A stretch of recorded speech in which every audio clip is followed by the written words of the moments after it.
Hello everyone and welcome to a new format that I'm trying out. It's going to be called Yapping Videos. I figured this more down-to-earth format of talking about the characters suits my tempo a bit more.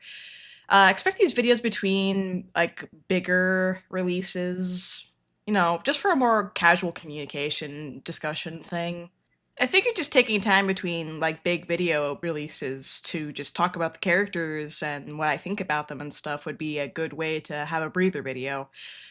So don't really expect a lot of editing or anything fancy out of these. I'm just kind of having silly doodles and stuff going on the screen. So mostly listen, but watch if you wanna. These will kind of have like a mixture of objective information and subjective information as they go along. So, just relax. So our first ever yapping victim will be Argalia. Yes, the guy that I keep getting asked about for my vulnerability video. I, in fact, planned to have a video like this all along. So, you know him as the Blue Reverberation, or the Blue Psycho, Roland's words not mine, brother-in-law to Roland, and Angelica's twin brother.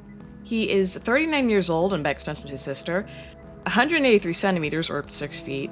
He was born January 1st, alongside his sister, obviously because they are twins. His personality traits are creative, conniving, and faulted. His hobby is piecing together blank jigsaw puzzles.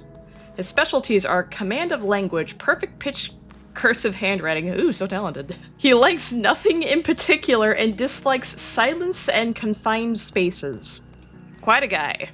To me, Argalia seems like a guy who tries to portray himself as, like, above it all. He approaches a lot of situations with an attitude of cheerful detachment and doesn't really seem to let his thoughts or feelings become obvious to others, at least in most cases. It really makes those periods where he cracks or even breaks altogether all the more interesting. He does portray with good leadership skills, as he's able to keep the entire Reverberation ensemble together despite all of them being of differing backgrounds and interests, and having them operate as a single entity. Honestly, it's a bit admirable he's able to have such a dysfunctional group to work together toward a common goal with hardly, if ever, any infighting. With characters such as Thelma or Nemo, he's seen fondly exerting his position of influence over them, having manipulated the both of them into knots as he's able to tug and pull at as he pleases. He has a pretty apt understanding of what gets these higher brass kind of characters jumping in his palm until he's determined they're of no use to him anymore. Even if we only get to see brief flashes or the conclusions of his manipulation of other people, the game does a really good job of portraying his recognition and indulgence in uneven power over others. If you are interested in hearing more about this format and want more from me in general, hit the subscribe button and maybe even like the video. That's how I really get to know what you guys are interested in. So, I guess if we want to understand this guy a little bit better, it's a good idea to run through his whole history. Let's get to it! So Argalia starts life as Huberto, twin to Angelica, in some form of lab run by a corp. We don't have a lot of details about this period other than it being very traumatizing, and they would later get dumped into the outskirts. The entire span between this and their adult lives? Mystery, outside of Argalia mentioning that the two of them didn't really see eye to eye and became distant at some point.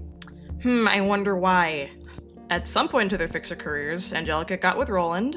Apparently this did not sit well with Argalia. He and Roland didn't sound like they had much of a good relationship even before everything transpired. Speaking of everything that transpired, Angelica proceeds to die horribly to the pianist while Roland was out on a business trip.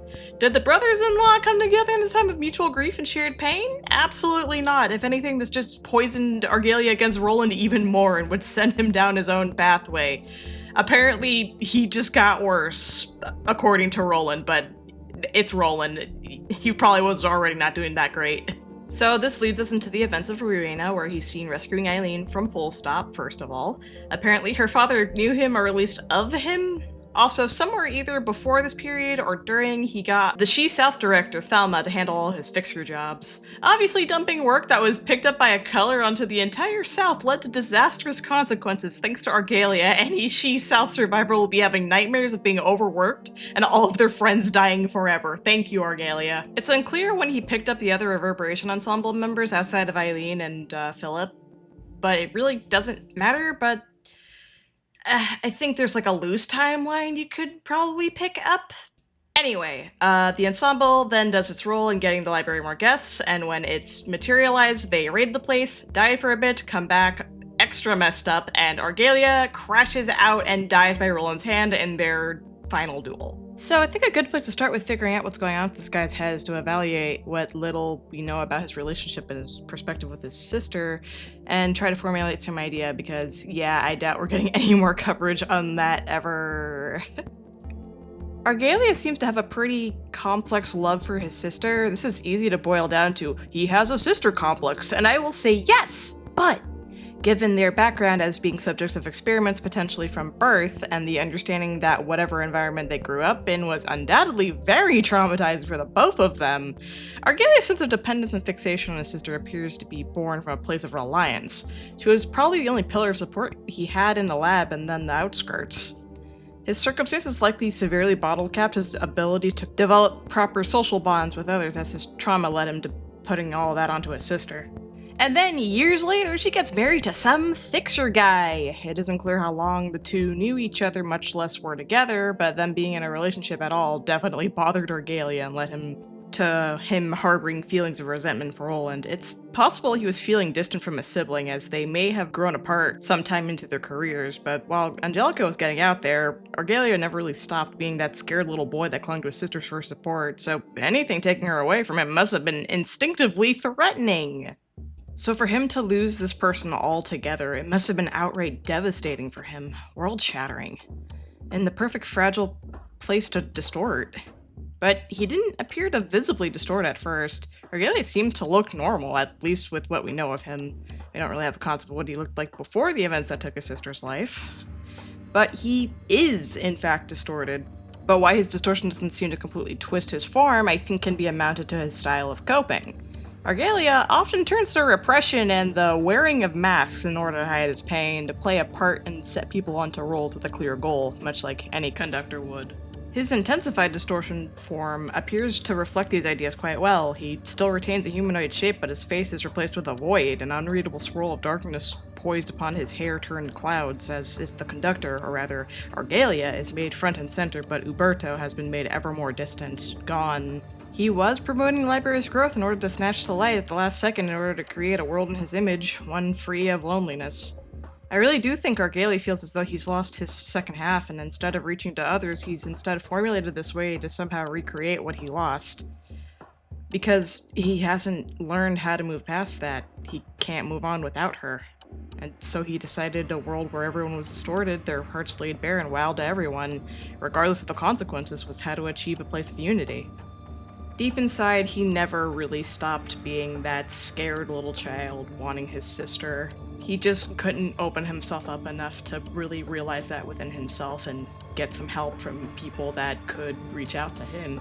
Because to surround yourself with people that think exactly like you and won't give protests or even different ideas, it's just a different type of loneliness. You've just surrounded yourself with yourself, in essence. Whereas Roland surrounded himself with people from all kinds of places and very differing ideas. He's an outsider to the library, so it's like he got the challenging that Argalia never permitted himself to get in the end. I feel like the both of them suffer very similar types of hurts, but the fact that they just couldn't see eye to eye long enough to really realize this is a tragedy into itself. They're just talking past each other despite everything. They'd rather believe the other is just a psycho or a rabid beast instead of just recognizing we're both hurting, we're both here, we're all the other has left. What would Angelica want from the both of us? Like, don't get me wrong, Argalia's a really, really messed up guy, but his mess has very human roots. He's not some monster to brush off. He and many others are meant to be cautionary tales, people to look at and understand that they've dug themselves into their pit of misery and failed to really stop. I think it's important to have villains with understandable human motivations, even if they never turn around in the end. Even the worst people on our planet have roots that have made them fragile people who feel the need to assert themselves upon the world instead of seeking meaningful connections. This doesn't make their actions okay, but it started somewhere. There's no such thing as us monsters, just hurt people making the worst decisions for themselves and everyone they touch. Have a good rest of your day, everybody. Thank you for watching.